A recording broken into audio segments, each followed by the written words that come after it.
And greetings. Happy Wednesday. Welcome to the Steve Deace Show, live and on demand on BlazeTV, radio, and podcast. Steve Deace here with Aaron McIntyre and a bemused and frustrated Todderson because the Pope is in the news for all the wrong reasons. Again, how are you, man? Good to see you. 888-900-3393 is the number. That's 888-900-3393. Steve at stevedeace.com is your email address. That's where you can let us know what you think about what we think. Find us on Facebook and like us there while you still can. You can also follow us on Twitter at Steve Deace Show, over on Parler at Steve Deace, and check out our new YouTube channel to see all the demonetized videos, because those are the good ones you actually want to watch. To go and see all the demonetized videos at youtube.com/Steve Deace. Also, don't forget, December the 15th is a big day for me, well, for my kids, and for your kids, maybe, depending on if they like to read or can. Should I have said that out loud? I think you're good. Okay, good. All right. That's when my new book, A Nefarious Carol, releases nationwide. You can pre-order yours right now, so you have it in time for Christmas for you or that special someone, or if that special someone happens to be named Anna, Zoe, or Noah, because I'm counting on you to subsidize their Christmas this year. I did my part. Now it's up to you. Go over to Amazon.com right now and get your pre-order just in time for the holidays when it releases on December the 15th. All right, coming up on the show today, buy, sell, or hold. Who knows what cornucopia of topics awaits for us. Also, our weekly prophet of woe and lamentation, Daniel Horowitz, will be joining us to take us inside politics here in the final segment of the program. I want to welcome a brand new partner to the program as well. Boll & Branch. What do millions of Americans and 3 former U.S. presidents have in common? They all agree that Boll & Branch sheets are the softest and most comfortable pure organic cotton sheets on earth. Boll & Branch cotton is rain-fed, pesticide-free, carries the highest organic certification. That's why they're so soft. And it's because they work with family-owned mills all over the world to expertly weave every set of Boll & Branch sheets with the highest level of craftsmanship. It's quality you can feel the moment you open the box. Looking forward to getting my Boll & Branch sheets. I was told this morning they're on the way. I'm looking forward to trying these myself. And since they sell them directly to you, Boll & Branch sheets start at just $160. No middleman, no markup. You get them directly from the manufacturer. They're $1,000 quality sheets for the fraction of that price. And plus, you can sleep on them for a month risk-free. Try them out. See if they live up to the hype. And right now, you'll get $50 off any sheet set, $50 off, at bollandbranch.com using the promo code DACE, Boll, B-O-L-L, bollandbranch.com, promo code DACE, bollandbranch.com, promo code DACE to get $50 off. Restrictions may apply, so see bollandbranch.com for details. At bollandbranch.com, promo code DACE. Let's get to Aaron's rundown of what happened while we were away. What happened while we were away, brought to you by the curves that really need flattening. We'll start in Australia with another reason why there's a hell. Medical professionals in South Australia are calling for urgent action this morning following shocking revelations about the deaths of 4 babies. The newborns were denied life-saving heart surgery because it wasn't available in Adelaide, and they couldn't be transferred interstate because of travel restrictions. Adelaide is the only capital city in mainland Australia that doesn't have its own infant cardiac unit. As one obstetrician said yesterday, quote, "I shall leave it to you to imagine the profound effect of these deaths on the parents." Back stateside, and according to the Associated Press, overdose deaths are spiking in the country and are on pace to set a record once the final numbers are tabulated. The AP reviewed preliminary overdose death statistics from 9 states with recent counts: Colorado, Connecticut, Kentucky, Massachusetts, Missouri, New Jersey, Rhode Island, Texas, and Washington. Most included data that allowed comparisons to earlier years, and those numbers show overdose deaths outpacing what was reported during the same months months of 2019, in some cases by substantial margins. In Connecticut, for example, preliminary overdose death counts were up more than 19% through the end of July compared with the same time frame last year. They were up 9% in Washington through the end of August, 28% in Colorado, and 30% in Kentucky during that same period. The CDC released its best estimates for excess deaths in the United States for the year so far, saying nearly 300,000 excess deaths occurred in the country. The CDC report states, quote, the largest percentage increases were seen among adults aged 25 through 44 years old. According to another report from the CDC from earlier this summer, the median age of those who died with COVID was 78 years old. This lends itself to the notion that the bulk of the excess deaths in the country were due to lockdowns. In New York City, the persecution of Orthodox Jews, and yes, at this point, that's all it is, continues. This video surfaced of an employee of New York City serving a court summons and issuing a fine to a Jewish restaurant owner for violating a dining ban, even though the restaurant owner was only doing takeout orders and had the door to his restaurant open for fresh air. I'm struggling here every single day. It's hard for me. And there was nobody inside the store, obviously, because we don't have dining. We only have takeout.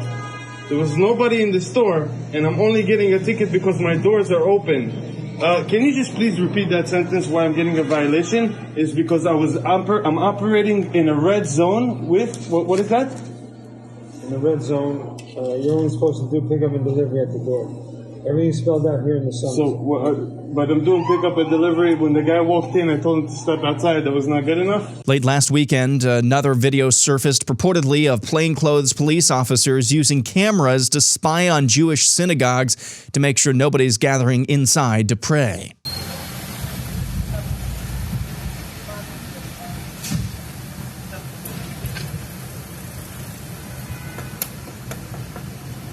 The teachers' union of one of Virginia's largest counties, Fairfax, is calling for classes to be held virtually until August of 2021.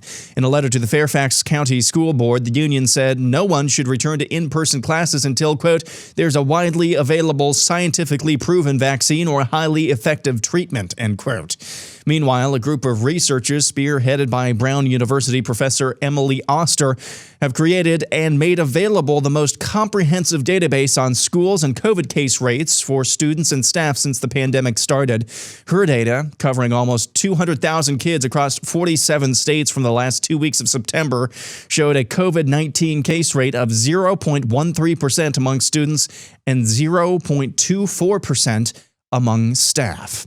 Moving on, and in the race for the White House, Trump attorney Rudy Giuliani said the hard drive he received, which purportedly once belonged to Joe Biden's son Hunter, contains even more shocking material. There's a text message to his father in which he says the following, and he's discussing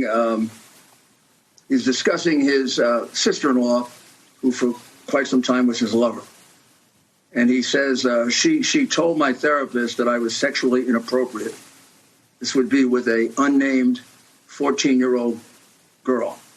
When she says that I FaceTime naked with the unnamed 14-year-old girl, and the reason I can't have her out to see me is because I'll walk around naked smoking crack, talking tom girls on FaceTime. This is supported by numerous pictures of underage girls.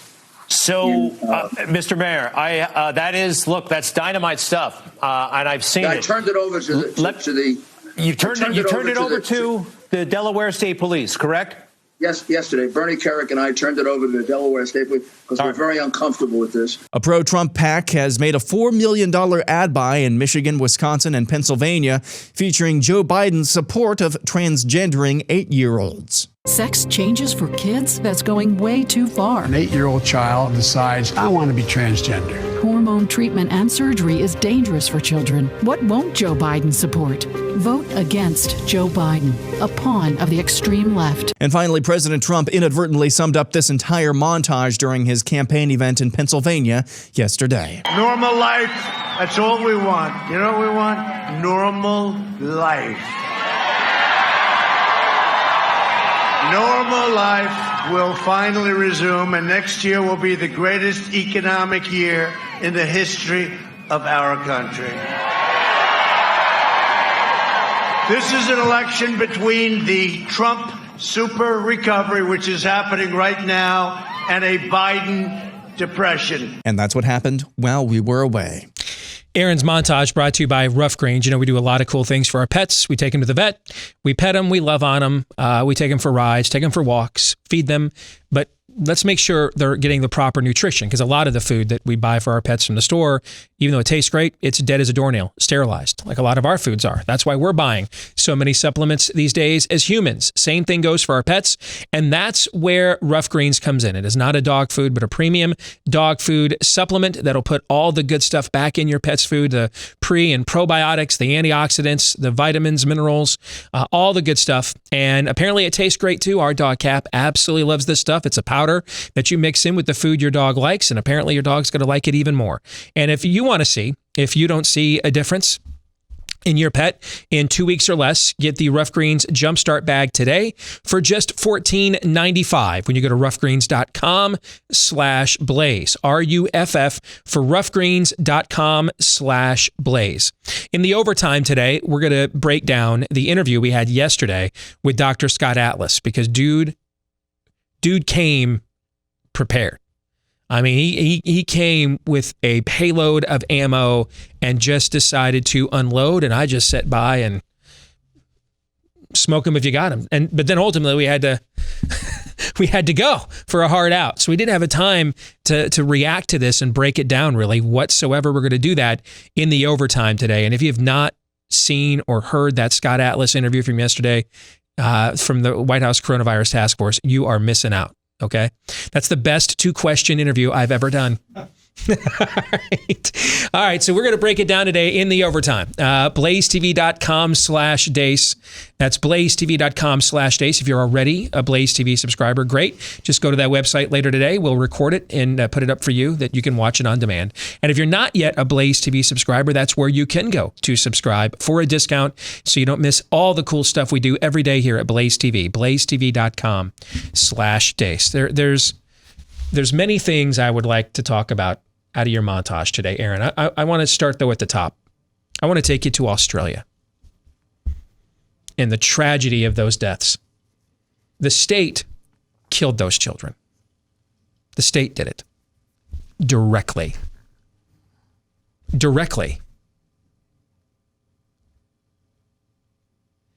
I got a question yesterday from somebody wanting to know theologically, if I knowingly vote for a pro-abortion candidate, am I responsible for their support of abortion that may come from their own policies? And I think we can get into several tertiary aspects of that. What if you vote for a pro-life candidate, but they vote for a budget that funds Planned Parenthood? Well, not every time somebody goes into a Planned Parenthood is an abortion occurring. Most of the time when they go in, that is the case, right? But this is where we can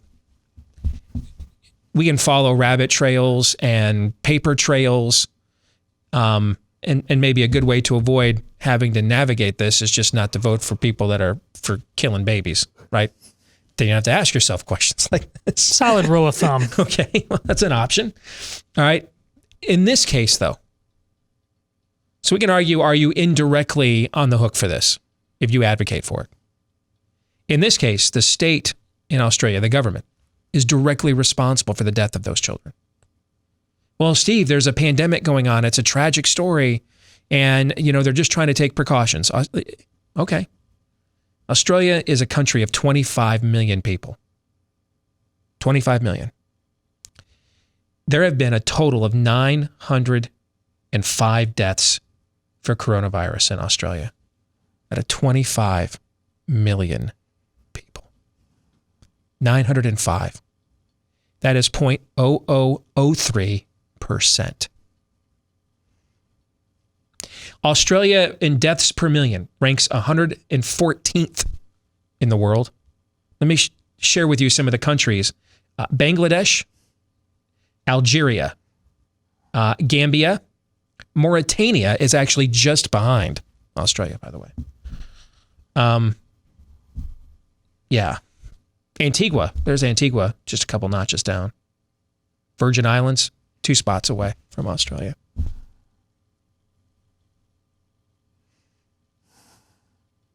This is insane. It's insane. I'm not saying there will never be a plague that will be so serious that we just have to risk the law of unintended consequences on the backside of it because of the clear and present danger that plague currently represents. Have we faced those kinds of plagues as humanity before? Yes. Yeah. I mean, in the 13th and 14th century, they really weren't concerned about whether you're going to die of the flu or pneumonia or dysentery or childbirth. Why? Because they had the Black Plague. There are parts of the world where they have to endure this on a regular basis, this difficult choice. But nowhere in the world do they have to endure this difficult choice with this virus. And this virus is not that plague. This is insane. And you can't even blame it on Orange Man bad. It's almost summertime there. They're on the opposite end of the equator. They're a half a planet away. This is just insane. It's flat earth, voodoo. It's not even junk science. It's voodoo. It's insane. And those parents, if they can ever recover from the grief, I cannot even imagine. But if they ever can get back up from the grief of this, I hope that they sue that country for every last note in its treasury. Because their country killed their children. This takes us to the data that Aaron talked about with excess deaths. And Aaron, you did a phenomenal job connecting the dots there. I'll just add one other talking point. The largest segment, as Aaron pointed out, for excess deaths were between the ages of 25 to 44. Here's the problem with that. Well, Steve, again, there's a pandemic going on, right? Right? There's a pandemic going on, right? Right, there is. You're telling me your wife, Bella's a nurse, hospital slammed. They have, though, less than 10 COVID patients in the hospital there right now. Something like that. Yeah, okay. According to CDC's own stratified data, the recovery rate for a positive coronavirus case for those between the ages of 25 and 44 is on the high end 99.2% and on the low end 98.8%. That's the recovery rate for COVID-19 according to our CDC for those between the ages of 25 and 44. And I believe these studies showed that's where the largest increase of excess deaths were so far, according to their estimates, right? Totally checks out. Yeah. That make any sense to you? No. That's insane. This is insane. It's absolutely nuts. It's voodoo. It's insane. It's why Scott Atlas all but called Robert Redfield a tribal shaman on our show yesterday for asserting that a mask protects you better than a vaccine. Why did we let smallpox kill like 9% of the population for 1,000 years? Why didn't we just have people cover their faces? Boy, howdy.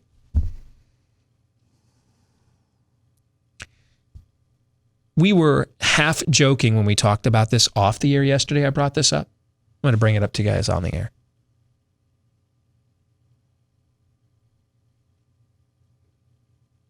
If I didn't know any better, I would think that this year is like a dry run for a Mark of the Beast. Why does it have to be a dry run? that is, or it's a proto version, or it's just. Does that stuff? It doesn't mean that the theology is any more sound, right? We don't do eisegetical hermeneutics, right? We don't interpret. We don't ascribe efficacy to theological integrity based on what we're seeing in the world. We do it the other way around, right? The theological integrity interprets what's going on in the world for us. The world does not interpret theological integrity, right? One's eisegesis and the other is exegesis, right? But for those of us anywhere from skeptical to on that level of eschatology, which I think all three of us are somewhere on that scale to some degree. Is that fair? Yeah. Okay. All right. Yeah. And part of it is just some of the applications of how these fantastical things would play out just seem somewhat unattainable, right? When you game theory them out, right? That's part of it, isn't it? Some of it is. It seems like too many moving parts, too much Rube Goldberg You're going asking, on. Yeah. I think that objection's been answered. And now I think we just have to deal with this eschatological theory just face up as its own efficacy. Because the idea that this just could not happen with this many layers in the real world, I think that has been asked and answered, Your Honor. We can't use that rejection or that objection as a crutch any longer. I think that one's gone. We've watched layers of this play out like that this year. I'm the Catholic. I'll go rapture chart on you. Look at what just happened. The most visible Christian, for better or for worse, in all of the world, and has been for quite some time, is the Pope. Since April, when Easter went by, and those, I think, moving, stirring images of him saying Mass alone in St. Peter's Square, how visible has he been since then? I'm Catholic. I forgot we had a Pope, quite frankly. He's been nowhere. And now he pops his head up. The most visible conversation about the Pope in the year 2020 is civil unions? Are you kidding me? Get behind me, Satan. Yeah, that's not even good virtue signaling or pandering, because his olive branch is to offer the other side of the argument an accommodation that they haven't advocated for in like 20 years, and it will do nothing. It will gain no favor with them. So yes, please, we'll take civil unions. We're actually getting married in your churches all over the world. But yes, by all means, we'll happily accept your offer of the knockoff generic version of a wedding, right? Mm-hmm. It just doesn't make any sense. It will accomplish nothing other than getting blowback from faithful followers like yourself. It won't garner any favor with the system or the world at all. They are 20 years past. 20 years past. We're arguing what's a gender, and he's arguing a talking point on the gay marriage battle that was raging when Aaron was breastfeeding, man. I mean, it's just, I can't even, it boggles the mind. It's just bad pandering. It's not like even good. It's not like even effective. It won't even accomplish anything at all. And at the very least, and this goes beyond Catholicism, it just goes to show how utterly prepared the church is to deal with the demons of this age. The church, by definition, has to know them and understand them explicitly in order to give its faithful hope. Yet it knows nothing. It's the three monkeys. Before COVID hit, one of the things I talked about with this election, and it kind of ties into this topic a little bit. One of the angles I talked about with this election, as we watched Joe Biden launch a candidacy on, hey, let's make America normal again, make America nice again, right? Go back, I know it just seems like eons ago, but remember like that opening video and stuff we put out? We were like, this is actually really good stuff from their perspective, right? And then he got into the first debate up there with the, on the crazy train, and by the time we got through the first debate, ban fracking, oil, right? I mean, he's all the Hyde Amendment's bad. Every position he had that would have made him accommodating to those suburban voters that are looking for an excuse to just be rid of Trump and his act, right? He just defied all of those issues, right? In order to go with the flow of his own party. And I mentioned at the time that will be devastating in a general election because he's running against the first Republican since George H.W. Bush in 1988 when he did this to the caucus. He's running against the first Republican who actually, on a national stage, is perfectly comfortable exploiting cultural flashpoint issues. Romney couldn't run away from them fast enough, the Chick-fil-A issue being the most blatant example. McCain was opposed to us on these issues, right? Okay. And then you had George W. Bush, who was fine running on them, but really wasn't a vocal advocate of a lot of those kinds of issues in his presidency. And you can, if you want to give him the benefit of the doubt, say it was overwhelmed post 9/11. There'd be something to that maybe. But Trump would much rather talk the cultural flashpoint issues than the technocratic stuff, right? He loves that stuff. And he was going to drum a lot of that stuff back up. Remember, we had these conversations earlier this winter, before COVID. That commercial on the gender issue.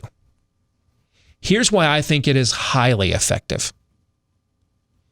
Because in parishes like yours and in suburbs like where Aaron and I live, there are scores of people who on an issue test would agree with us, but just can't stand Trump's persona and or the fact that since he does bring up these cultural flashpoint issues, they have to talk about them and they'd prefer never to have to, right? They like their Republican candidates to be cuter than Romney, but nice and sweet like Rubio. No threat to the system at all, but have the dimples. They like those candidates, all right? And Trump has just turned all of this into a street fight. He's fine meeting the left head on these cultural flashpoint issues, which forces them to have to address them with their friends and in their neighborhoods, and they don't like doing stuff like that, right? Right. This, though, ad, I think is devastatingly effective because it puts in those people's faces you can't hide. There isn't a David French tweet. There isn't a Jonah Goldberg column. If you want to go and affirmatively vote for this guy, you are signing up for this. And it puts it right on them and right in their faces. It's one of those things that I don't think necessarily moves any points towards Trump. But if you're Trump, hey, if I can't get those white suburban housewives to vote for me, as long as they're not voting for him, it's a win. You know what I'm saying? Yeah. And I think it's one of those ads that rubs their noses in the truth that you cannot run away from it. And people are going to talk about it and ask you about it. And it makes a vote for Biden less comforting than maybe if you didn't have to confront an issue like that. And I'm glad you did tie that immediately to what I said about the church, because that's what the church is supposed to be. It doesn't need to be endorsing any political candidate to put the righteous fist that the church is supposed to be putting on the scale right now and saying, yeah, by the way, anybody going to do anything about this transgender nonsense? Anybody do anything about having an 8-year-old have his penis lopped off? Yeah, any thoughts on that, maybe? You should be hearing about that from your pulpit. Yeah. I agree. And I think it forces that issue to be discussed around a lot of people who have thought they could get away with hiding because of mean tweets. And I'm not talking, by the way, those of you who have like a moral objection to voting for Trump, dude, like he has not offered you some moral objections in the past. I exercised one of those myself 4 years ago. I'm not talking about you, all right? You're the person who's actually thought it through and came to a different conclusion than I did this election, but I respect you. All right? Because I know when this election is over and we're fighting issues like this, you're going to be standing side to side with us in the arena on those issues. I'm talking about the people that don't ever want these issues to come up. That's why they like Romney Rubio types. They don't want these kinds of issues addressed. They don't want it rubbed in their faces. They don't want it because they don't want to have to come off the sidelines to take a stand. Not in this election, ever. That's who that ad is targeted at. And that's a portion of Biden's support in our churches. More in a moment.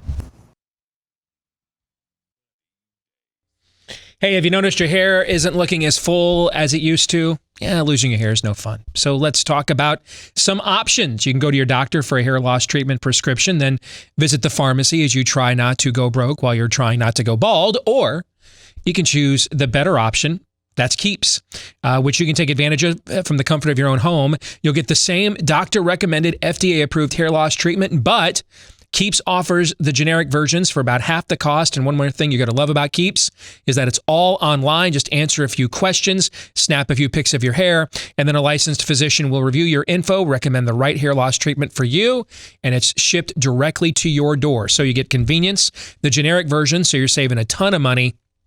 How about, though, another discount on top of that? To get you started, 50% off your first order today when you go to keeps.com/grow. 50% off your first order today at Keeps, Keeps, keeps.com/grow. Let's get to one of our favorite segments of the week. Buy, sell, or hold. Aaron, with some help from you in the audience, will present to you, Todd, you and I, a series of predictions and prophecies or statements or rankings on who knows what various topics may be addressed. But then you and I will decide, are we buying that? Are we selling that? Maybe we'll even have a good reason why or 9. And then, given that it is 2020, y'all, unlimited amounts of holds because the cray-cray runs deep this year. Aaron, you're up. We will start with Don't Poke the Bear, who says Trump will win on a level that in any other year wouldn't be disputed. However, Biden will not concede. DC shadiness ensues on a level of dumb that it would make COVID panic porn tolerable. Mob violence rules the day after Trump isn't sworn in by Inauguration Day. I'll buy. It's as likely as anything else. I will buy too, because I want to go back. You ended your montage with a few minutes ago. The president saying, hey, we just want to get back to normal. Well, funny he should say that. As I talked about on this show a couple of days ago, I think we have to recognize that we're up against a force that views normal as its enemy. Disruption and chaos is what it prefers. It wants to undo the fact that even in the Obama years, if you disagreed with him on anything, you were just an automatic racist, right? But still, we watched our kids grow up. A lot of Americans that either loved Obama or didn't enjoyed a lot of Marvel movies together and sporting events, right? Yeah. There was still in between the contesting for the culture. There were still, even in that era, just a few years ago, there were still a lot of respites, pardon the phrase, safe spaces, or places where we went where these things just didn't come up and didn't have to be addressed right there because it was for fun. It was normal. It was for the kids. It was where we worked. And these people don't want any of that. They know that those moments, that normalcy is the last thing holding America together, because the worldview differences at play here are now not differences, they're chasms. And they know that. And so what holds us together is that despite those worldview chasms, we get to still enjoy a level of normalcy beyond any other nation's normalcy in the history of our species, right? Yep. So they know they have to undo that normalcy in order to undo America. So I think that plays right into their playbook, what you just described. That's why I'm going to buy. Up next, Blake Johnson says Jeffrey Toobin cranking his hog on Zoom is probably the most family-friendly thing to happen behind the scenes at the New Yorker. Bye. That was only the second one this week, right? Yep. Is that going to start a trend? Hopefully. Okay. I told you, to this point, I said it before we went on the segment, I have now seen 2 editorials today from newspapers, not podunk newspapers, real newspapers, defending Toobin as the victim of squares who just aren't comfortable with their own body. This is happening now. We are in the upside down. I'm not a square or a prude by any stretch, but so any woman that logged on, what happened to Me Too? Do you know what happened? Yeah. Remember when that was a thing? So our daughters and sisters and wives log on to a Zoom call at work and have to watch a guy pleasuring himself. And if you're not into that, then if that's not what you're looking for in a professional setting, then you're a square or a prude. We're there now. Yeah. Sooner or later, you throw out enough my body, my choices out there, you can use it for and co-opt it for just about anything. Okay. I don't know anything about the New Yorker. And I don't know anything other than, isn't that where Ronan Farrow started Me Too, by the way? Okay. Isn't that where, didn't he take his story there? Because he couldn't get it to run at NBC, if I remember right? How did I not realize That's where the this? Harvey Weinstein story How did we went not nuclear. realize that? I guess I just realized it in real time. I just connected those dots just 5 seconds ago. Flat circle, my friends. It is. So a year or 2 years ago, Ronan Farrow takes his story on Harvey Weinstein, open secret, as a sexual predator in Hollywood. He takes it to the New Yorker because he can't get it to run on NBC. That's where he was working at the time, right? NBC Universal. Yep. They wouldn't run it. Yeah, right. And so now here we are. But I'm going to practice love my neighbor as I love myself. I don't want to impugn, even though your tweet's funny, I don't want to impugn the character of everybody at the New Yorker. Clearly somebody there was offended. That's why I got suspended from the place, right? Somebody there has some But if you had to put money on decorum. it, Steve, come on. Place a wager, a friendly wager. I'm going to sell. But I don't take it as me blaming you for going there. I'm going to sell. Up next, Dustin Collins says, Built bars contain more sustenance than Bill Bar. That's a buy. That's a buy. If it weren't for Anthony Fauci, you ready for this hot take? I'll give it to you. If it weren't for Anthony Fauci, last year, a lot of people don't know this. I know it because we're playing them in our first game Saturday night. Last year, Tanner Morgan at Minnesota had the third highest passer rating in the history of the Big Ten Conference. History of the league. But you don't know it because it was second to Justin Fields at Ohio State. So people never really mentioned it, right? Similarly, if it weren't for Anthony Fauci, Bill Barr would be the biggest fraud I've seen in my career. The second biggest fraud I have seen in my career also happened this year. It just so happens that the biggest one by a long shot, well, I shouldn't say that. Third biggest one I've seen this year, because Romney was the biggest political fraud I have ever seen. And everything that everybody at National Review and everybody else did to build him up, the most fraudulent enterprise I have ever seen, ever. Okay, until Anthony Fauci came along, and then there would be then Bill Barr would be third. Bill Barr is the third biggest fraud I've ever seen in politics. And it just so happens, though, he's not getting a lot of run right now because, number one, straight out of the bowels of hell from the other place, from As Below, is still engaged in his reign of terror at the moment. What's so funny about that? Because once you got down to third, I thought we were just going to keep going. Because let's face it, you've seen a lot of political frauds. I have. No, wait a second. Fourth. This guy was a huge fraud. Yeah, But Bill Barr is definitely... No, wait, fifth. Yeah, I hear you. No, Barr is a fraud. Barr is a byproduct of the social media era in which we live. If we didn't have the social media era, he would have been exposed already because he's largely been blown up based on sound bites. That if we didn't have the social media era in order to share those and expose each other to them, you know what Bill Barr is? Chris Christie launched his entire political career as a national thing.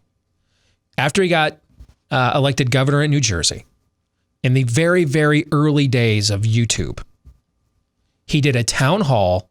Do you remember this? You're talking about the teacher? He did a town hall with a teacher and one of these little communist teacher union dweebs stood up, and Christie just pulled her pants down and made her eat her own underwear. Okay. And that was one of the very first viral moments I ever remember in my career. I was just learning what YouTube and stuff was at this time. And that shot him into, national stardom as a future potential standard bearer for Team GOP. And that's why for the years 2000, until he hugged Barack Obama on that tarmac before the 2012 election, Chris Christie was the GOP consultant class's knighted heir apparent. Had Romney lost in 2012. But when Chris Christie hugged Obama on that tarmac, and then Obama ended up winning the election like a week or two later, Chris Christie's political goose was cooked. But it was largely based off of that one viral moment. That's what Bill Barr has been as an AG.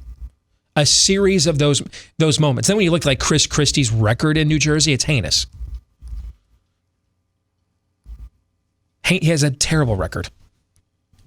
I mean, him and California were the first two states to say you can't talk. We were just talking about the homosexuality issue. You can't present the gospel to somebody as an alternative to homosexuality, stuff like that. Okay, his record there's deplorable. He's a lib. He's a lib, and he's the ultimate Republican. He just signed up for Team Republican because it's New Jersey. There's like 5 of them, so. Better to rule in hell than serve in heaven, and to these kinds of people. And that's what Bill Barr has done. He has concocted a political resume off nothing other than just sound bites. Taking drinks with a smile while Adam Schiff and his 72 IQ looks bad. Right? That's everything. That's all that he's done. Given speeches about culture wars and spiritual forces. And then he probably has the most powerful position other than the presidency itself in America to do something about it. And what has he done? Nothing. It's been, what is it now? 8 days since the New York Post has been locked out. Yeah. Yeah. Nothing. They can't be moved. Oh, they filed a lawsuit. Yeah. Okay, great. It'll take like 3 years to adjudicate minimum. So, Barr is a fraud, in all caps, fraud. Total product of the social media era. But he's also like most Republicans, the ones at least that figured out, they're the ones that went Jeff Flake route and just flaked out. Yep. And then there are guys like Barr and Mitch O'Connell ultimately figured, we can just pretty much lie our way through this whole Trump thing. And I can produce cocaine Mitch memes. Yes. I can wave an AR-15 at CPAC. Yeah. Okay. Yeah. You nailed it. Yes. Yep. And Barr is in the latter camp, meaning he was smart enough not to blow his wad looking like an idiot. He was smart enough not to Justin Amash himself or Jeff Flake himself. Right. Right. That's it. Or Ben Sass himself. He was smart enough not to do that. So he just chose the Mitch McConnell route. And he ultimately, you plebes just want some sound bites to own the libs. I'll give them to you. You won't ask anything more of me. That's the game plan, right? Correct. Next, Jennifer Harris says it's going to take divine intervention to get America through this election in one piece. I would buy, and I think it's going to take divine intervention to get America to what happens after this election in one piece, regardless of who wins or loses.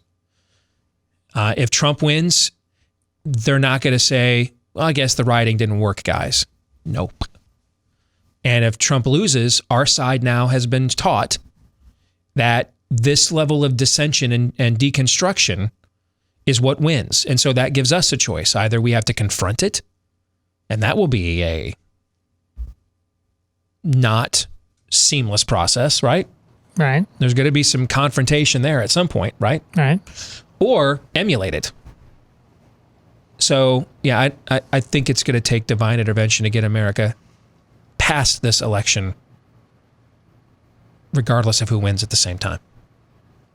Next, the Sniper BBB says, finalists for 2020 nicknames, 2020, the lost year, 2020, the year of the lost, or 2020, the lost year of the lost. Lost is really not doing it for me. No. As covering. How about year of the damned?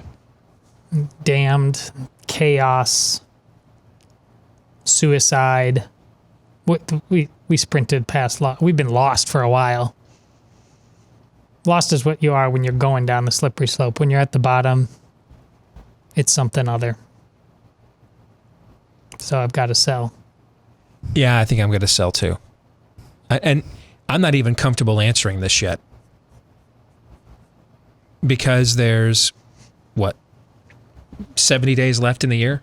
Something like that? Mm-hmm. I mean, so today's October 24th. or 21st. 21st. Thank you.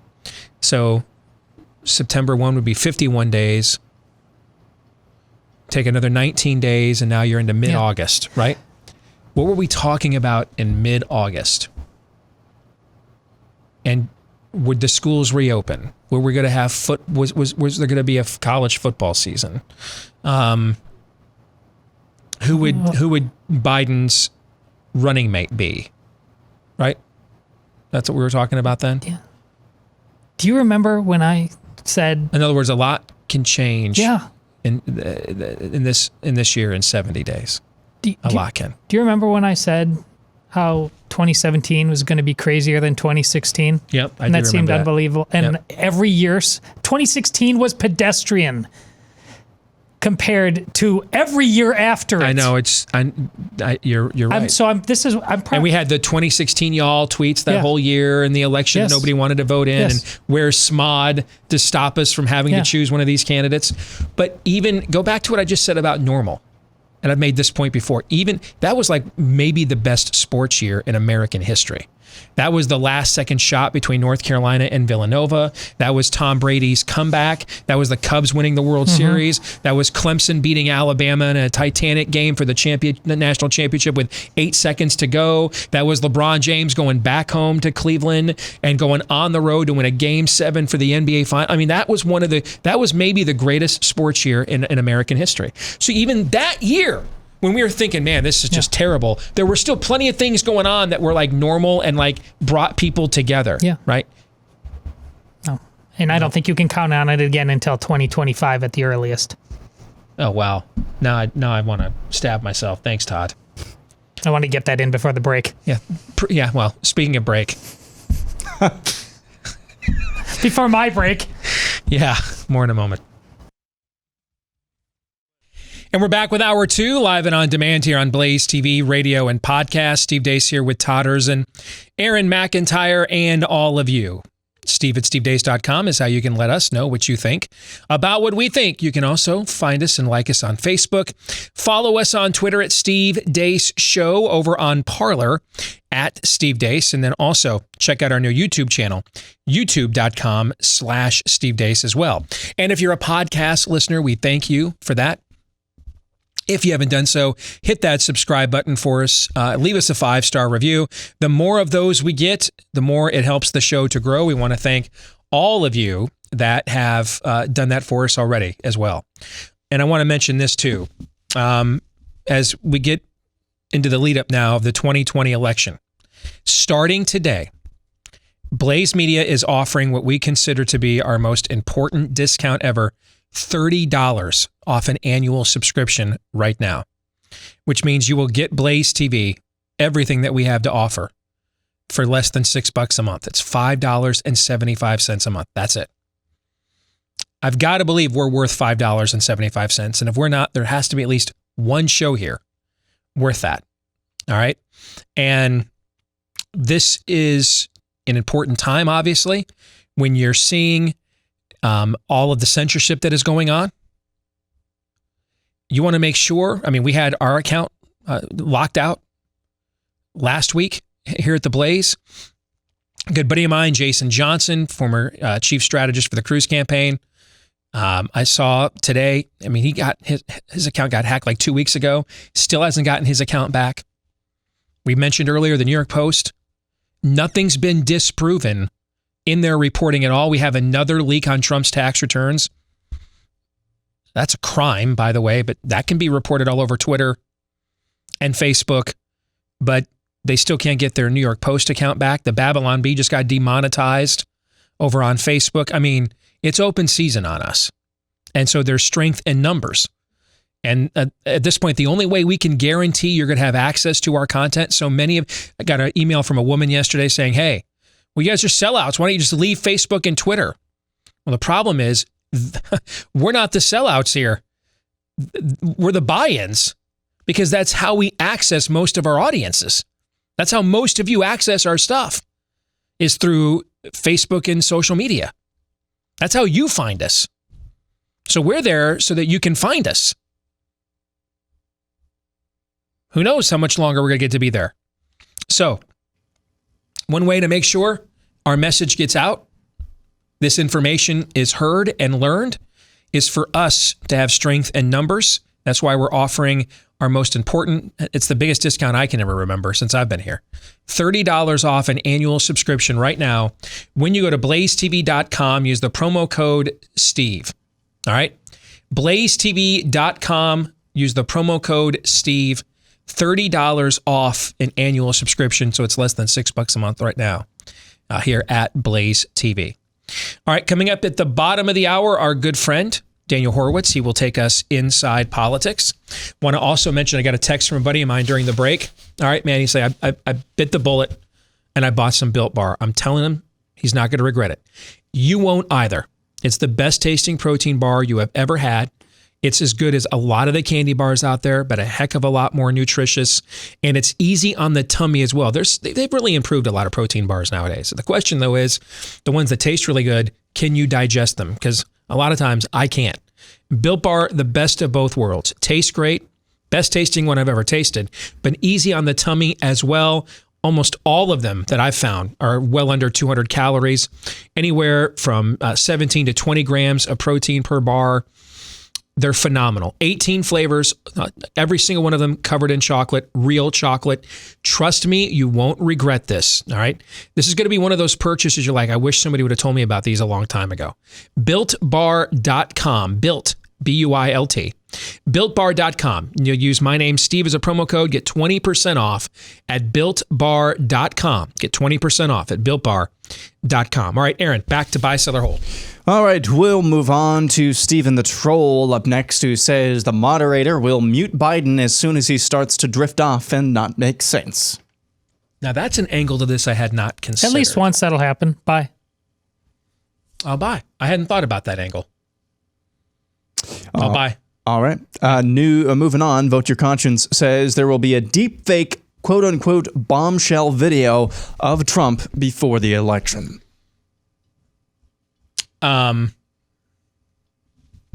So we've been getting warned about these deep fakes for years.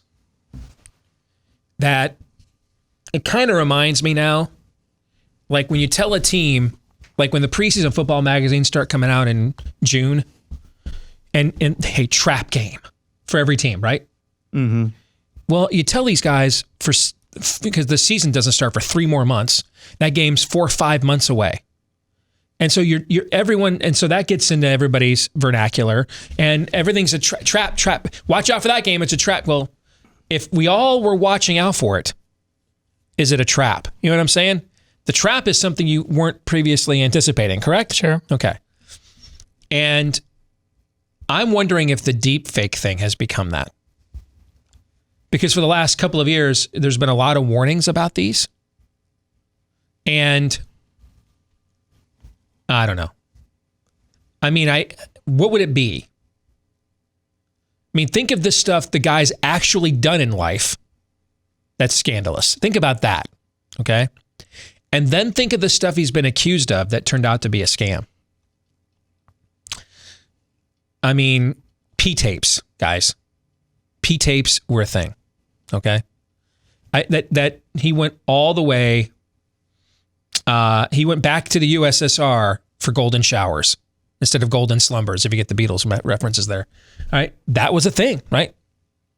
So, I mean, what would the deep fake video be? Putin handing an actual wad of cash to Trump? Would that be it? And then I got to think that anybody who would think that video is real has already voted against Trump a couple times. You know what I'm saying, right? So I don't know, man. I'm starting to think that as soon as I say that now, there's going to be like a deep fake of me on To Catch a Predator tomorrow night or something. I don't know. But doesn't it seem like we were like hyper worried about this for the last couple of years and it just hasn't come to fruition? So I'm going to sell. I don't know. I'm selling as well. It's the amount of moving parts. It's not as good enough for it just to be out there. Something that rises to that level of uniqueness. Mm-hmm. I mean, look at how the game is being played right now. It's still classic memory holding, which is what journalism in Twitter, the press has done this for decades, memory holding things. And memory hold's just a nice, fancy, modern term for what we used to say on our show, which is their real bias isn't the slanted way they report things. It's deciding what actually gets to be reported. Right. Yeah. Now, it is becoming also way more, I mean, really, again, they are now, multiple editorials are excusing a guy playing with himself on Zoom calls, and if you don't like that, you're a prude. So it's getting more and more overt. But I don't, if this is just, there's some level of having to vet this and deal with this that even the most leftist newsroom is going to be inexperienced in doing it. It's not as easy as it seems. It's going to happen sooner or later at a heightened level of what we're used to, but I don't think before the election. Up next, Constitutional A-hole says NFC East division winner will come out at 6-10. That would be awesome. I think that's possible. Now, it won't be 6-10 in the Eagles because they have a tie, but could I see 6-9-1 if the Eagles win it, or the 7-9, or even 6-10? I absolutely think that's possible. Yeah. So I'll buy. I think it's a possibility. All right. That would be one of the most 2020 things ever. Yep. Yeah. Because that's also a division that has a lot of the major markets in the NFL. It's got the number one team in the NFL, Cowboys. Yep. You have New York. You have Washington, D.C., Philadelphia. Okay. I mean, those are some of the major markets in the NFL, in the country. And so here's a division where the team from our nation's capital doesn't even have a name and is already saying they won't have a name next year. Okay. I mean, it's just, wow. There's some metaphors there, are there not? So, yeah. Up next, Bacon says Steve is invited to speak at CPAC before Todd is invited to speak at the school board meeting. We're neck and neck. That's a close race right there. That I've wondered in the past, and I've not thrown the gauntlet out there for fear of what you guys would come up with. But I have wondered over the years when we've had this meme going here on the show, what would legitimately get suggested that legitimately and not profane or dumb, but like legitimately. All right. What could somebody throw out there legitimately that this will happen before I get invited to speak at CPAC? And we would look at each other and say, you know what? Yeah, I could see that. I think this is the one. Did it? Yeah. Who was that? That's Bacon. Well, should have known that Bacon would come correct. It is bacon. After all, one of the delicacies at the marriage supper of the Lamb, bacon. All right, but I think you nailed it. No one has said this to me, but between us and everybody watching and listening, of course, I said this to a buddy of mine last night. I'm like back with my peer group fully. It's been. It was weird being on conference calls with the likes of Bill Kristol 4 years ago, with Free the Delegates and stuff like that. I'm like back with my native peer group where I started my activism in my career. And we've been somewhat estranged for the last few years because I was never Trump in 2016, and most of them were not. And then slowly but surely, I've kind of reunited with a lot of my peer group again, right? And so I could see, because I don't think a Romney-McCain type of Republican has any chance of ever winning this party's nomination, like ever again. So I could see a scenario. I still wouldn't lay odds on it or bet on it, but I'm kind of back with my native peer group now. I don't think any kind of Romney.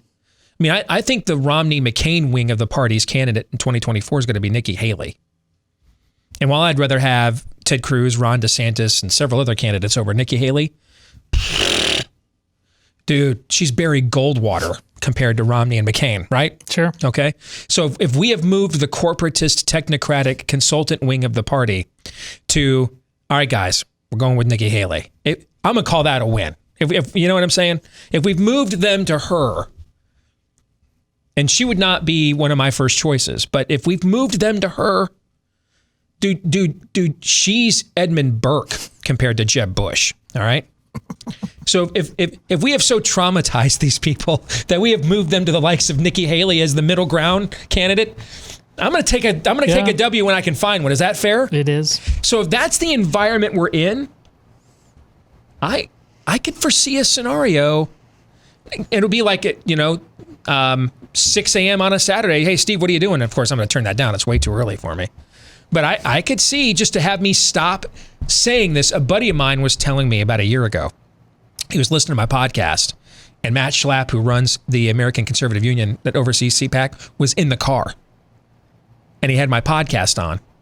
And we were going through these, Steve will be invited to speak at CPAC while Schlapp is in the car. I remember that. Okay, all right. I could foresee a scenario where they maybe just, it's safe to let me out now. And you give me some time slot, I'm not going to say yes to, so that you can get me to stop trolling you with this, right? I think there's at least some possibility of that next year. I don't think there's any possibility, Todd. None. No, I mean, dude, this Pope is going to come out for sola scriptura before you get invited to speak at a school board meeting. I just don't see that happening, brother. And I love and I dig that about you. All right? I dig that about you. Is that fair? Oh, it's more than fair. Okay. I'm swooning. That's the nicest thing anybody's ever said to me. Yes, I know. Up next, Rev AG says LA Dodgers in 5. Sell. I'll sell. Think Tampa's got still too good at pitching. Doesn't mean I think they'll win. I'd kind of like to see the Dodgers win because their fans, man, that's a long wait. 1988. I mean, I've been waiting since 84. They've been in the playoffs more times than anybody since 88 without winning a World Series. I'm my thing now is I'm for moribund franchises and fan bases now, because I'm a Lions fan. So I like to see the Dodgers win it. I just don't think they'll win it in 5. Same. Let's see. Up next, we have Alex Picardo, who says by the end of 2020, some laptop mechanic will do more to disrupt the deep state than Bill Barr. Already happened, man. Yep. It's already happened. It has already occurred. And we didn't get into this because we just had, Aaron, we could have done 7 shows on your montage today, okay? But Rudy Giuliani making those claims about that laptop, and the key question, remember when, what's her face, Christy Blasey Ford, when she started making her initial allegations against Brett Kavanaugh, and we were like, we don't know what the truth is. Let's have a hearing. Let's hear what she has to say. But another point I often made on the show was, if you think we're about to appoint a rapist to the U.S. Supreme Court, do not call a booking producer at MSNBC. Call the police! Remember that? Get on the phone and call the police, right? Yes. Yeah. The booking producer at MSNBC can't really do anything about it. But the police, they can.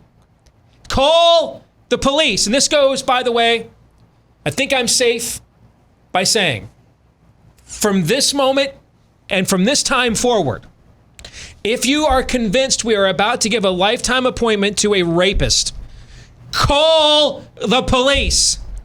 Do not call a reporter at the New York Times, or at least don't make that call until you have called the police. Fair? Yes. Thank you. And what did Giuliani say? Oh, I already took this to the Delaware State Police. I didn't come on Newsmax. Hey guys, here's what I heard. No, me and Bernie Carrick, who was the New York Police Commissioner during 9/11 when Rudy was the mayor, remember? Me and Bernie Carrick already took this to the Delaware State authorities. That's why I'm telling you about it. I'm not going to throw this out there. Oh yeah, I should have called the cops. Pics of underage. Dude, if he's wrong about that, I mean, I don't know what Rudy Giuliani's worth, But if he's wrong about that, that's all getting transferred into Hunter Biden's crack cocaine expense report. I mean, you better be right about an allegation like that, right? Mm-hmm. You better be not 10,000% right.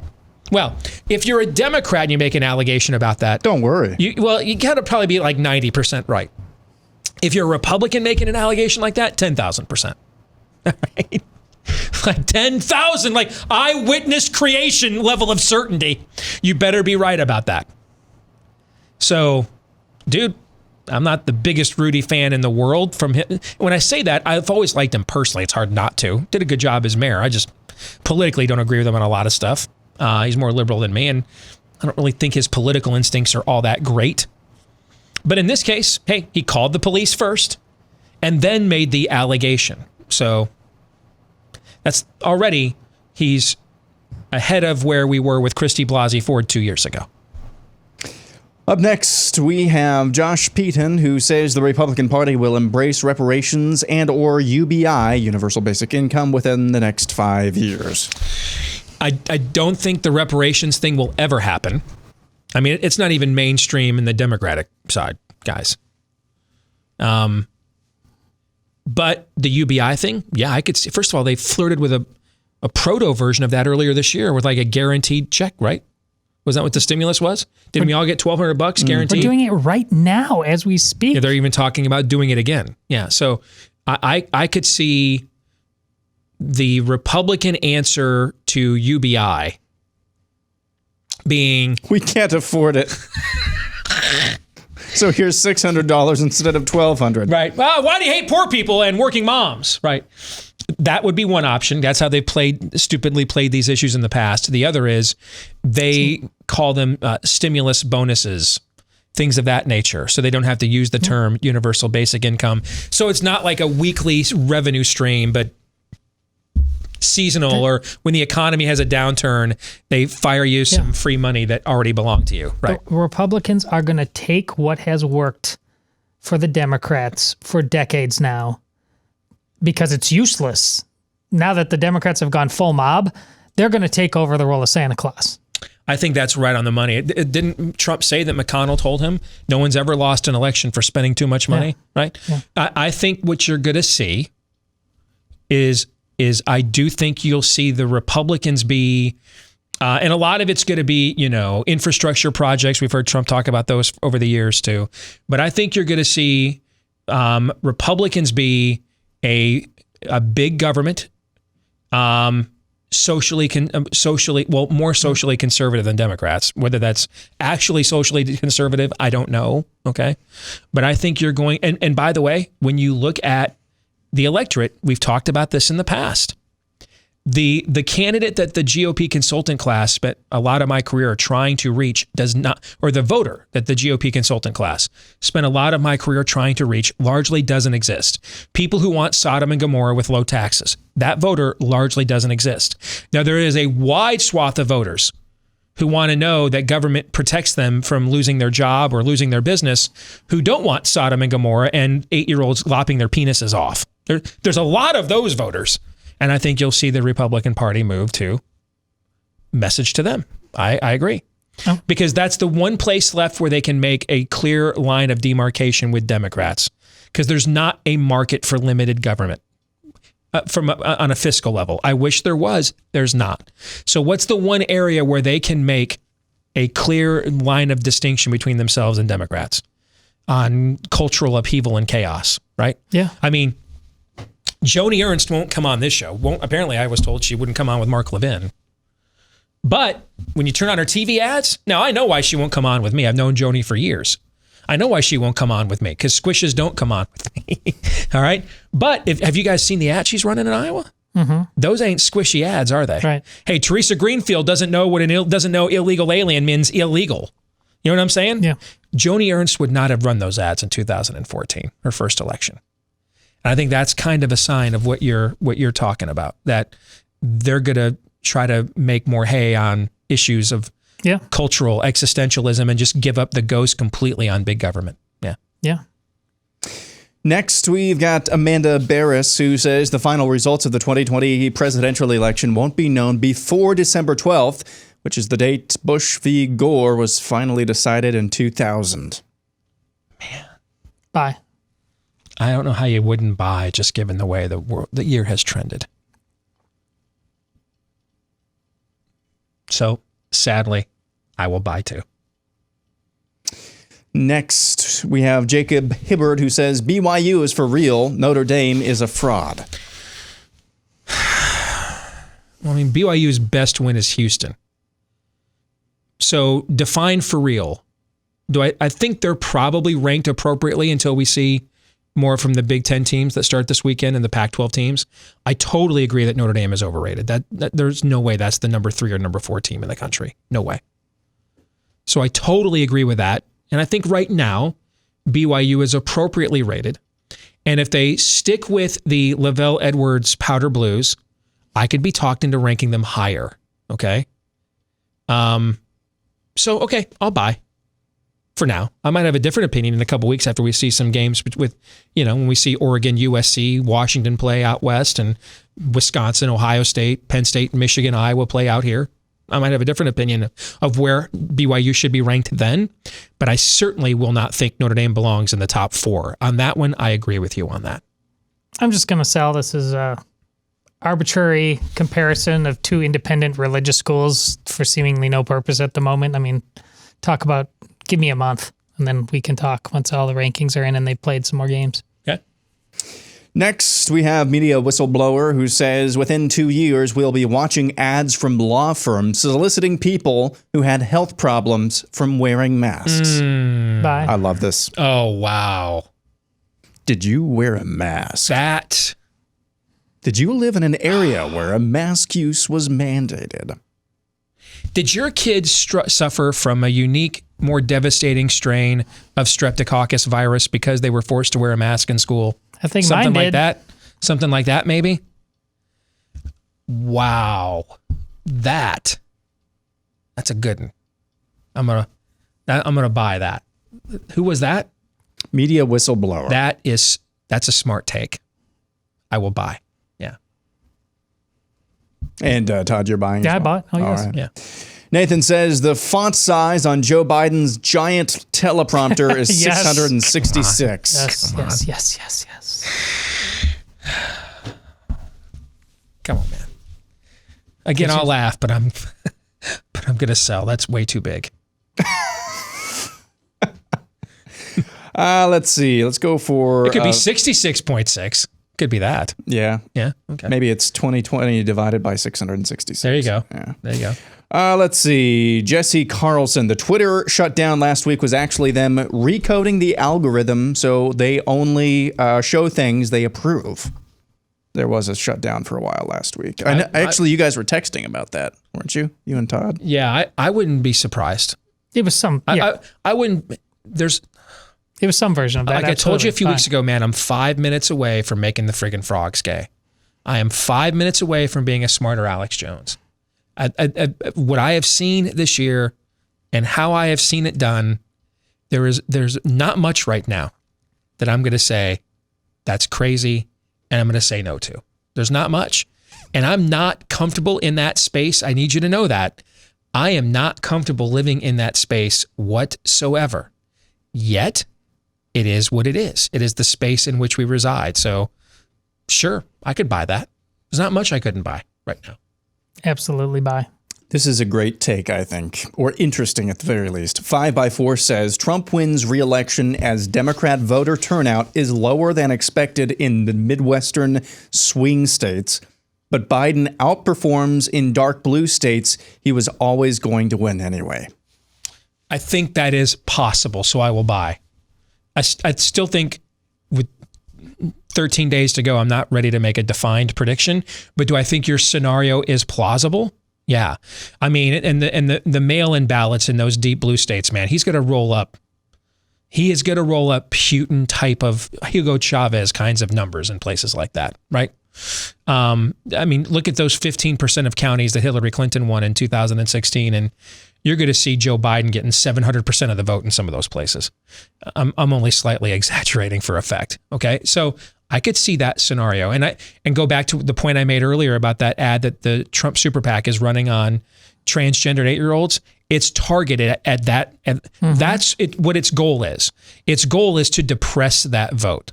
Its goal is not necessarily anybody who already was upset and offended by and aware of the Democrats' embrace of this is already voting for Trump, right? The goal is to find people who knew it was going on, but wanted to lie to themselves that they could vote for Biden and not have this be a real issue. The goal is to hit them between the eyes and keep them at home. That's the goal of it. That's why I think it's a very effective ad. I'm buying, and this is, he didn't say as much, but this is behind why Robert Cahaly yesterday with Trafalgar Group says Trump has 4 paths in the Midwest to victory. This is why. Yep, I agree. Let's see, one more quick one. Ben Carsten says, if Biden wins, the mainstream media will cover the Hunter crack, big guy, Joe, China story nonstop until Kamala is president. Sure, bye. I'm gonna you want to buy. I think it's a smart take, okay? I do. I think it's a smart take, but I don't think we would be fortunate enough for them to hand their brand over to her. That's just like an act. We don't deserve that level of fortuitousness as an alternative, as a movement, as an opposition party. And I'm not even a part of the Republican Party anymore. Okay, we don't deserve that coup. We deserve other coups. No. Yeah, that's exactly right. All right, that would be so fortuitous of them to do that for us, to make her the symbol and face of their brand. I just don't think we deserve that kind of luck. Someone to sell. But I think it's a smart take. Daniel Horowitz next. Well, I mentioned Rough Greens earlier one more time. You know, we do so many cool things for our pets, and it's because they're really cute, right? Well, one of the things we forget to do, though, is to make sure they have the right nutrition, because chances are that food we buy for them at the store is dead as a doornail once it leaves the factory, stripped, sterilized of a lot of the nutrients and vitamins that your pet needs for the same reasons that our own food has been stripped out of those things. That's why we're taking so many supplements these days as human beings, and our pets need them too. So where would you find them? Thankfully, you've got Rough Greens. It's not a dog food, but a premium dog food supplement. It's a powder that you sprinkle in and mix in with the food your dog already loves, and it tastes great. They're going to love it even more. But it's also going to have all those vitamins, minerals, antioxidants, probiotics, and more that your pet needs. And they want to make sure that you give it a shot. So they're going to say, hey, over at Rough Greens, try us out for a couple of weeks. See what happens. They've got this thing called the Jumpstart Bag. It's just $14.95. And you can find out if you don't see a difference in your dog in 2 weeks or less for less than $15 when you go to roughgreens.com/blaze. RUFF for roughgreens.com/blaze. Let's bring in our weekly prophet of woe and lamentation, our good friend, Daniel Horowitz. Good to see you, my friend. How are you? We're doing all right, Steve. Good to be back with you. So I haven't shared this with the audience yet. I was waiting for you to come on, so they're going to hear it along with you. I was talking to a couple of my little birdies last night who have access to top-end data. And one of my little birdies who was sounding the alarm a couple of weeks ago with suburban women and told me he'd never seen a disconnect like this in his career, where on issues they're with us. They just want Trump gone, and he wasn't really sure what to do with it and what to do about it. He tells me that they've seen a 6 to 8 point movement in their direction in about a dozen key congressional districts, because they're polling at a granular level. He says they've seen a 6 to 8 point move in their direction, in the Trump direction, since him and I last talked about this a couple of weeks ago. And then another little birdie I know doing some polling down in Texas says that he can confirm that Trump is definitely overperforming with Hispanics this cycle. So what do you think of those two nuggets that I've heard from a couple of sources I have? Clearly, we have two different electorates here, okay? This is not the same map that you and I kind of got reared into politics with, I would say, from 2000 to 2012, 4 election cycles. That was that when the red-blue states became famous. I believe it became famous in 2000. And it was pretty much 95% was inveterate. It was dug in. We knew what was red. We knew what was blue. And the map was not very fluid. It was a very small percentage of voters in a very few states that made the difference. And you could have had a close race, but a close race is very different than a fluid race. The outcome could be fluid just because it's close and you don't know who's going to win. But what we are in now is something that is so fluid, where it's almost like the stock market, where you can see massive swings so quickly. It's a reflection of technology and social media and how quickly it changes things, where 1 day and 1 week is the equivalent of 1 month and 6 months, respectively, of prior news cycles. But it's also a matter of the electorate, as I mentioned. Trump has rapidly lost, to varying degrees, suburban women. But he has also rapidly gained even more non-college educated whites, and we see blacks and Hispanics. And that we're seeing even in the polling that shows him losing, as well as liberal pollsters are admitting that. And I think that's a given fact now. So you have two moving parts that constantly weave in and out, and that's what could give you 6 to 8 point swings rather than what we saw in the past at this stage in the election, 1 to 2 point swings, which is why I think it was clear Trump was down. It was clear that after the convention, he seemed to be headed on the trajectory that he charted last cycle, where he overtook Hillary and wound up winning. And then we had that debate setback and several other things 2 weeks ago that pushed him back. And now I think we're headed back in that direction. If you obviously these 12-point leads in the national polls are bogus. But if you look at the state polling, even factoring in the non-Trafalgar type of polls that claim to look at this social desirability bias, you look and you compare based on last time, and Trump won last time.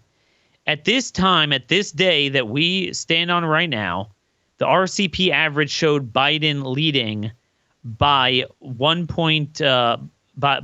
showed Clinton leading by 4.3 in Florida. Biden's up 1.6. Michigan, Biden leads now 7.2, but Hillary led by 12 back then, and Trump won. Wisconsin, Biden leads by 6.3. Clinton was by 6.5. North Carolina, Biden leads by 2.3. Hillary was up 2.8 today. So, my concern was that this was headed in the wrong direction and this was not tracking with 4 years ago. Steve, I think this is. I think he's back on track and he's very much in the game. Because you are concerned that if you're trending in the other direction, now you've got to defend, say, Georgia, rather than close Arizona and North Carolina, right? You've got to defend Ohio rather than try to re-win Michigan or Pennsylvania. You just can't fight on that many fronts all at once, right? That's the concern you had with the trend line a couple of weeks ago.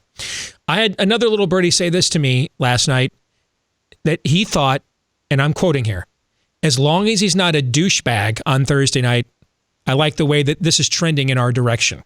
What are your thoughts on talking about Trump basically behaving like he did at the last debate?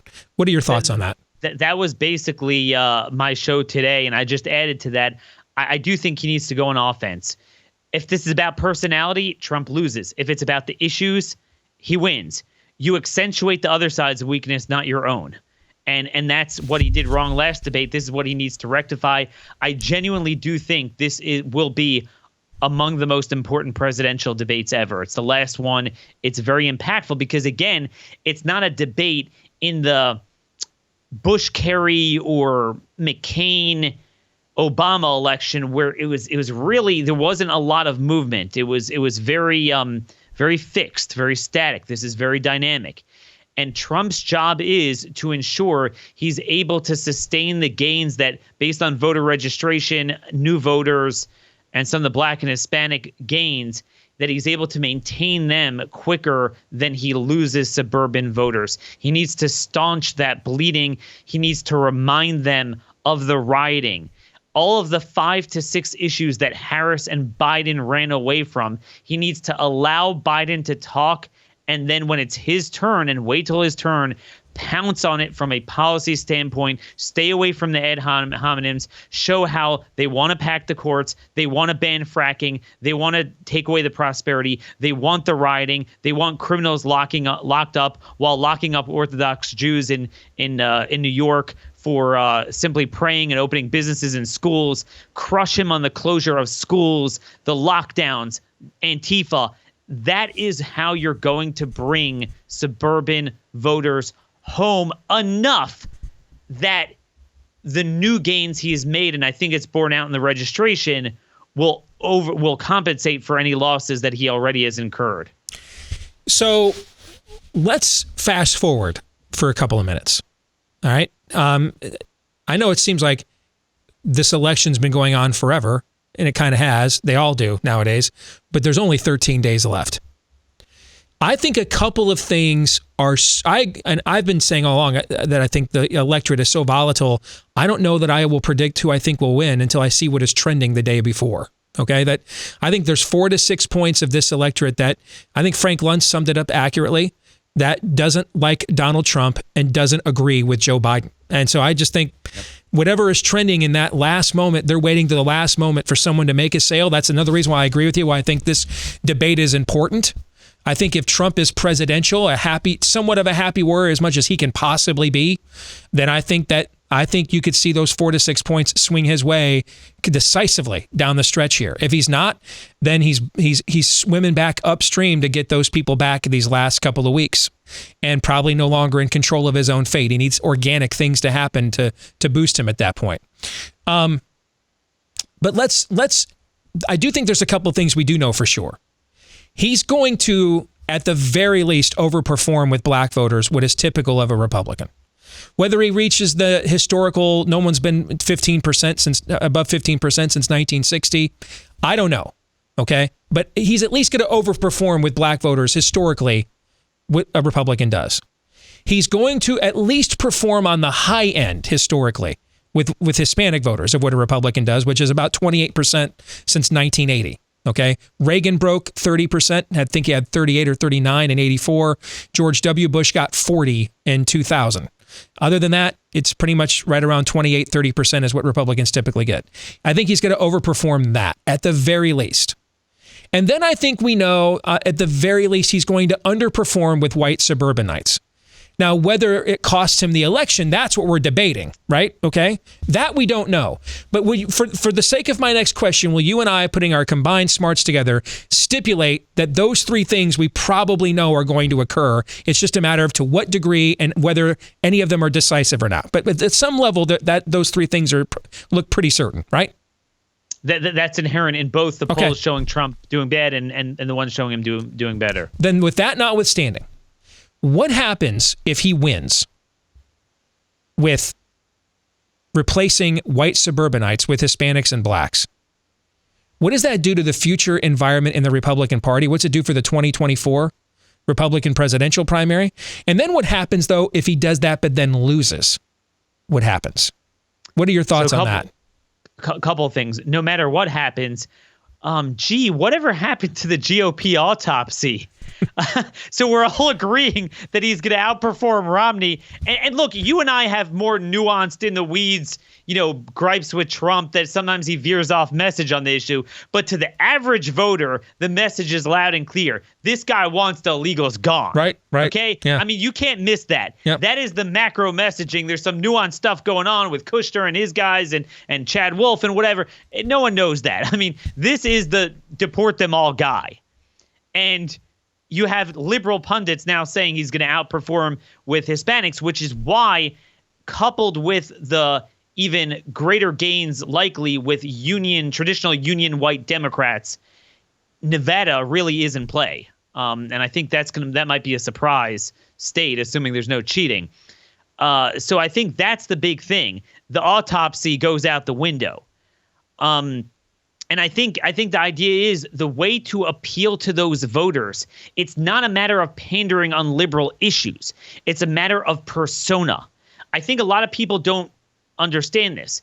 But to answer your question, this is kind of Sean Trende's thesis in his seminal book, really terrific book, The Lost Majority, of why it's so hard to get a permanent majority, because it's like a balloon. You put in the pressure here, it takes away from here. The same reason suburban women hate him is why, and the same reason why uncollege educated whites like him is why a certain cohort of blacks and Hispanics like him. Those are more masculine-driven subcultures than white suburbia, for example. Yeah, it's like they're not offended by the lack of pleasantries nearly as much as we are in whitey suburbia. That kind of stuff. I agree. Exactly. Yeah. You know, you'll have the punks in Kushner's world saying, "Oh, it was criminal justice reform that got the black vote." No one knows about that. It's Trump's kind of like, screw you mentality that they like, so the ones that could get beyond the tradition of voting for Democrats. I said this for years, Steve. I said, look, it's hard to win their vote and to win a substantial portion of it, but to the extent you're going to move that ground, it ain't going to be with your Paul Ryan, Mitt Romney, persona. It's just not. And I think we're seeing that now.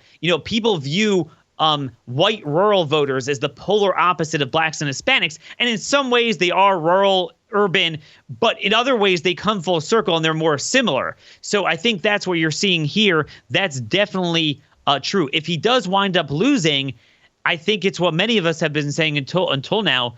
It's a fool's errand to try to lose the white vote, but while pursuing the other vote. And again, I think it would have shown that Republicans stupidly ceded the crime issue for 5 years. Robert Cahaley, the Trafalgar pollster that does think Trump is doing better, and he thinks he's even ahead right now, he will tell you that the single biggest issue keeping him afloat with suburban voters is the crime issue, which I think we still could have done much better on. Great stuff. Either way, win or lose, because of those three things, we're going to have a fascinating conversation about how to message what we believe and who to message with to the country in the future, because he has destroyed some of these shibboleths of the consultant class. No question about it. Daniel, good to see you, man. As always, God bless, man. Take care. God bless. Hey, so what does COVID have to do with losing your home? Well, it turns out it could be a lot. The feds are saying that cybercrime has gone up a whopping 75% this year. And sadly, it kind of makes sense. I mean, we're doing more things online. We're exposed more online. Not even talking about Jeffrey Toobin. I'm talking about like passwords and your finances and things of that nature. I'm sorry. I could not resist. I apologize. Excellent. Bad Steve. I'm sorry. It's been a long time since Buttigieg. We got to get them all in. That's true, too. I was listening to Detroit Lions podcast today, and a Jeffrey Toobin blast went off, okay? Because the Lions have a nose tackle named Pennicini, and the host was like, well, we know that's Jeffrey Toobin's favorite player. Anyway, it gets worse, all right? Because our legal titles, well, it could be Jeffrey Toobin, or the legal title of your home could be found online, and they forge your signature on a quitclaim deed, refile when the cyber thieves find a hold of it, refile as the new owner of your home, and before you know it, you're off the title, and they liquidate your equity. They take out loans on your home, and often you won't find out about it until late notices, maybe even an eviction or foreclosure notice shows up in the mail. Thankfully, though, you've got Home Title Lock to help you. They'll put a virtual barrier around your home's title so that the moment they detect any tampering whatsoever, they will mobilize to shut it down. But first things first, go to their website at HometitleLock.com and register your address to see if you're already a victim and don't yet know it. And then while you're there, use the code RADIO for 30 free days of protection. Promo code RADIO at HometitleLock.com. All right, we're going to stick around for the overtime. We'll be taping that here once we get off the air with y'all live. We're going to look back on yesterday's interview with Scott Atlas because he said a lot on this show, and then it went right up to the closing bell, and we never had a chance to react. So we're going to do that in the overtime for our Blaze TV subscribers. Don't forget BlazeTV.com, promo code Steve, biggest discount I think we've ever offered right now going on between now and the election. 30 days or $30 off an annual subscription. It's just $5.75 a month. That's all it will cost you right now. BlazeTV.com. Use the promo code Steve. For the rest of you, we will see you again tomorrow, noon to 2 Eastern, right after Glenn Beck here on Blaze TV, radio, and podcast. Until then, John 3:17.